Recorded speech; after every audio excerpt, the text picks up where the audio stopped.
ഒരു നഗരമാണെങ്കിൽ Tirur Gulf market ഒരു പ്രപഞ്ചമാണ്.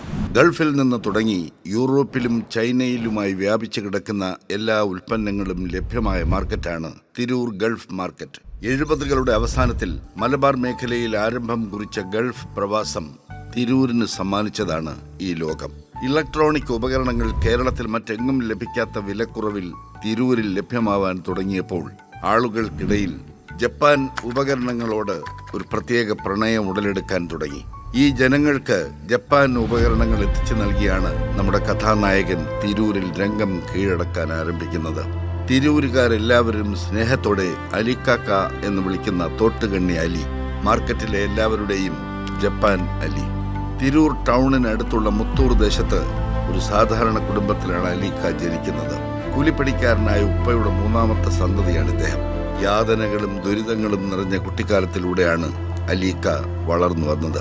ഉപ്പയ്ക്ക് ലഭിക്കുന്ന വരുമാനത്തിലൂടെ കുടുംബത്തിന്റെ 2 അറ്റം കൂട്ടിമുട്ടിക്കാൻ സാധിക്കാത്ത അവസ്ഥ വന്നപ്പോൾ കുഞ്ഞുനാളിൽ തന്നെ പലതരം ജോലികൾ അലിക്കാക്ക ചെയ്തു വന്നു. തിരൂരിലുള്ള കാളവണ്ടിക്കാർക്ക് പുല്ലുകെട്ടുകൾ നൽകിയും മറ്റും കുഞ്ഞുനാളിൽ തന്നെ അലിക്കാക്ക കുടുംബത്തിന്റെ ദൈനംദിന ചെലവുകൾക്ക് മാർഗങ്ങൾ കണ്ടെത്താൻ ആരംഭിച്ചു. ജീവിതത്തിന്റെ യാഥാർത്ഥ്യങ്ങൾക്ക് മുന്നിൽ തന്റെ വിദ്യാഭ്യാസം അലിക്കാക്ക് ഉപേക്ഷിക്കേണ്ടി വന്നു. വയറിന്റെ വിശപ്പിന് മുന്നിൽ അറിവിനായുള്ള വിശപ്പിന് സ്ഥാനമില്ലല്ലോ. ജീവിതത്തിന്റെ അടുത്ത ഘട്ടം ആരംഭിക്കുന്നത് ശങ്കരേട്ടന്റെ ചായക്കടയിൽ നിന്നാണ്.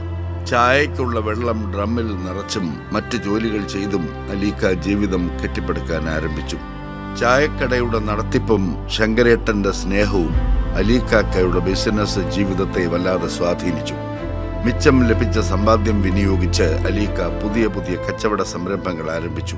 ഐസ് കച്ചവടം, തുണിക്കച്ചവടം, സർബത്ത് കച്ചവടം തുടങ്ങി സകല രംഗത്തും അലീക്ക പരീക്ഷണങ്ങൾ നടത്തുകയും വിജയിക്കുകയും ചെയ്തു. ആ സമയത്താണ് ഇലക്ട്രോണിക് രംഗത്ത് വിപ്ലവകരമായ മാറ്റങ്ങൾ ലോകത്ത് സംഭവിക്കുന്നത്. ഗൾഫ് രാജ്യങ്ങളിലുണ്ടായ പെട്രോ ഡോളർ വിപ്ലവവും അതിനെ തുടർന്ന് മലബാർ മേഖലയിൽ പുതിയ ജീവിത ശൈലികളും തുടക്കമിടുന്ന കാലം. ഗൾഫ് സംസ്കാരം മലബാർ മേഖലയിൽ വ്യാപിക്കുന്ന സമയം. ഗൾഫിന്റെ സുഗന്ധം അത്തർക്കുപ്പികളായും VCR, റേഡിയോ, ടേപ്പ് റെക്കോർഡർ, വാച്ചുകൾ എന്നിവയുടെ രൂപത്തിലും മലബാറിൽ തിരൂർ വഴി പ്രചാരം നേടാൻ തുടങ്ങി. ഗൾഫ് ഉൽപ്പന്നങ്ങളുടെ ബിസിനസ് സാധ്യത താമസിയാതെ അലീക്കയുടെ മനസ്സിലും മുളയിട്ടു. ഉയർന്ന നിലവാരത്തിലുള്ള ഗൾഫ് ഉപകരണങ്ങൾ ആളുകൾക്കിടയിൽ അലീക്ക കുറഞ്ഞ നിരക്കിൽ എത്തിച്ചു നൽകാൻ തുടങ്ങി. ഗൾഫ് നാടുകളിലുള്ള തന്റെ സുഹൃത്തുക്കളിൽ നിന്നും സാധനങ്ങൾ വാങ്ങി പിന്നീട് അത് മാർക്കറ്റിൽ എത്തിച്ച് അലീക്ക തന്റെ പുതിയ കച്ചവടം മുന്നോട്ട് കൊണ്ടുപോകാൻ ആരംഭിച്ചു. പ്രത്യേകിച്ചും ജപ്പാൻ ഉൽപ്പന്നങ്ങൾ മാർക്കറ്റിൽ എത്തിക്കുന്നതിൽ പ്രഗത്ഭനായിരുന്നു അലീക്ക. അങ്ങനെ വെറും അലി ജപ്പാൻ അലിയായി മാറി. ചെറുകിട കച്ചവട സംരംഭമായി ആരംഭിച്ച ഈ ബിസിനസ് പിന്നീട് ഒരു ഷോപ്പായി മാറുമ്പോൾ അധികം ആലോചനകൾക്ക് നിൽക്കാതെ ഉടനെ തന്നെ ജപ്പാൻ സ്ക്വയർ എന്ന് നാമകരണം ചെയ്തു. തുടക്കത്തിൽ radio, tape recorder, VCR, CD player മുതലായ ഉൽപ്പന്നങ്ങൾ വിറ്റു തുടങ്ങിയ ജപ്പാൻ സ്ക്വയർ 90കളുടെ അവസാനത്തിൽ സംഭവിച്ച മൊബൈൽ ഫോൺ വിപ്ലവത്തിന് ശേഷം തങ്ങളുടെ ശ്രദ്ധ മൊബൈൽ ഫോണുകളിലേക്ക് മാറ്റി. പിന്നീട് ചരിത്രം പോലും അന്താളിച്ചു നിൽക്കുന്ന വളർച്ചയാണ് ജപ്പാൻ സ്ക്വയറിനും അലിക്കായ്ക്കും ഉണ്ടായത്. ലോകത്തെ ഏത് മൂലയിൽ നിന്നുമുള്ള ഫോണുകളും ഇലക്ട്രോണിക് ഉപകരണങ്ങളും അലീക്ക തന്റെ ജപ്പാൻ സ്ക്വയറിൽ എത്തിക്കുകയും പൊതുജനങ്ങൾക്ക് ലഭ്യമാക്കുകയും ചെയ്തു. കന്യാകുമാരി മുതൽ കാസർഗോഡ് വരെ കേരളത്തിൽ വ്യാപിച്ചു കിടക്കുന്ന മൊബൈൽ ഫോൺ റീറ്റെയിൽ സ്ഥാപനങ്ങൾ തങ്ങളുടെ കടകളിലേക്കുള്ള ഹോൾസെയിൽ പർച്ചേസുകൾ നടത്തുന്നത് ജപ്പാൻ സ്ക്വയറിൽ നിന്നാണ്. കാലം നീങ്ങുന്നതിനനുസരിച്ച് ഹോൾസെയിൽ ബിസിനസ്സുകളിൽ നിന്നും റീറ്റെയിൽ രംഗത്തേക്ക് ജപ്പാൻ സ്ക്വയർ വ്യാപിച്ചു. മൊബൈൽ ഫോണുകൾക്ക് കേരളത്തിൽ എവിടെയും ലഭിക്കാത്ത വിലക്കുറവാണ് ഇന്ന് ജപ്പാൻ സ്ക്വയറിലുള്ളത്. മൊബൈൽ ആക്സസറീസുകൾക്ക് ഏറ്റവും കുറഞ്ഞ നിരക്ക് ജപ്പാൻ സ്ക്വയറിന്റെ മാത്രം സവിശേഷതയാണ്. VR box, smart glass, miniature machine പോലെ പുതിയ പുതിയ ഇലക്ട്രോണിക് ഗാഡ്ജറ്റുകൾ ഇന്ന് ജപ്പാൻ സ്ക്വയറിലുണ്ട്. കൂടാതെ പ്രീമിയം മൊബൈൽ ആക്സസറി ബ്രാൻഡായ ഡെൽഡിനിയോയുടെ ഓൾ ഇന്ത്യ ഡിസ്ട്രിബ്യൂഷൻ ഉള്ളത് നമ്മുടെ ജപ്പാൻ സ്ക്വയറിലാണ്. മക്കളായ കരീമും ഹാഷിമും ബിസിനസ്സിൽ തന്റെ കൂടെ ഒന്നിച്ചു ചേർന്ന് പ്രവർത്തിക്കാൻ തുടങ്ങിയത് മുതൽ കൂട്ടായ വളർച്ചയിലാണ് ഇന്ന് ജപ്പാൻ സ്ക്വയർ. ബിസിനസ്സിൽ എന്ന പോലെ സാമൂഹ്യ സേവന രംഗത്തും ജപ്പാൻ സ്ക്വയറും അലീക്കയും സജീവമാണ്. കസ്റ്റമേഴ്സിന്റെ സംതൃപ്തിയാണ് ജപ്പാൻ സ്ക്വയറിന്റെ മുഖമുദ്ര. തങ്ങളുടെ ബ്രാഞ്ചുകളിൽ നിന്നും സാധനങ്ങൾ വാങ്ങിക്കുന്ന കസ്റ്റമേഴ്സ് ഷോപ്പിംഗിന്റെ ഏത് ഘട്ടത്തിലും യാതൊരു ബുദ്ധിമുട്ടും അനുഭവിക്കരുത് എന്നത് ജപ്പാൻ സ്ക്വയറിന്റെ പോളിസിയാണ്.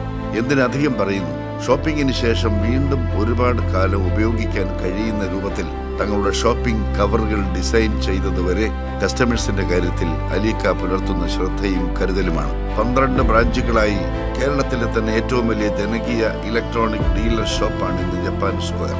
കേരളത്തിൽ എന്ന പോലെ കേരളത്തിന് പുറത്ത് തമിഴ്നാട്, കർണാടക എന്നിവിടങ്ങളിലും ജപ്പാൻ സ്ക്വയറിന് ധാരാളം കസ്റ്റമേഴ്സ് ഉണ്ട്.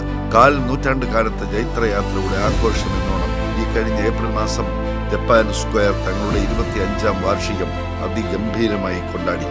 ജപ്പാൻ സ്ക്വയറിന്റെ ആഘോഷം എന്നതിനപ്പുറം തിരൂരിന്റെ തന്നെ ആഘോഷമായി ഈ പരിപാടി മാറി. AI ചുവട് പിടിച്ച് മുന്നേറിപ്പായുകയാണ് ഇന്ന് നമ്മുടെ ജപ്പാൻ സ്ക്വയർ. ഇപ്പോൾ കാണുന്ന ജപ്പാൻ സ്ക്വയർ പണ്ട് ഒരു വ്യക്തിയുടെ സ്വപ്നമായിരുന്നു. കണ്ണു കാണാൻ പറ്റാത്ത രൂപത്തിൽ പുല്ലിൻ കെട്ടുകൾ തലയിൽ ചുമന്ന് നടന്ന് കുടുംബം പോറ്റിയ ഒരു ബാലന്റെ സ്വപ്നം. കുടുംബത്തിന്റെ വിശപ്പടക്കാൻ മറ്റെല്ലാം ത്യജിച്ച ഒരു വിദ്യാർത്ഥിയുടെ സ്വപ്നം. മറ്റെന്തിനേക്കാളും തന്റെ ഉമ്മയെ സ്നേഹിച്ച വാപ്പ നൽകിയ ഒരു 500 രൂപയിൽ തുടങ്ങിയ ഒരു മകന്റെ സ്വപ്നം. വിശന്നു വലഞ്ഞ സമയത്ത് പുട്ടും പൊട്ടിയ പപ്പടവും ശങ്കരേട്ടന്റെ കയ്യിൽ നിന്നും വാങ്ങിക്കഴിച്ച ഒരു തൊഴിലാളിയുടെ സ്വപ്നം.